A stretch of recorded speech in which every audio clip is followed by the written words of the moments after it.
Pakistan federal union of journalist ने पीका तरमीमी act के खिलाफ कल मुल्कगीर एहतजाज का ऐलान कर दिया। मुल्क भर के तमाम छोटे बड़े प्रेस क्लब्स के बाहर दोपहर 3 बजे मुजाहरे किए जाएंगे।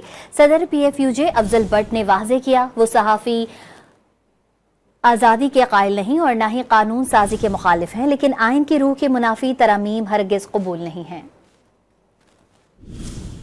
रूल्स रेगुलेशन के खिलाफ नहीं है। हम मादर पिदर आजादी नहीं चाहते। सेनेट की इमारत सुप्रीम नहीं है, कौमी असम्बली की बिल्डिंग सुप्रीम नहीं है। इसका किरदार सुप्रीम होगा तो ये सुप्रीम होगी। रूल्स रेगुलेशन के खिलाफ नहीं है। हम मादर पिदर आजादी नहीं चाहते। सेनेट की इमारत सुप्रीम नहीं है, कौमी असम्बली की बिल्डिंग सुप्रीम नहीं है। इसका किरदार सुप्रीम होगा तो ये सुप्रीम होगी।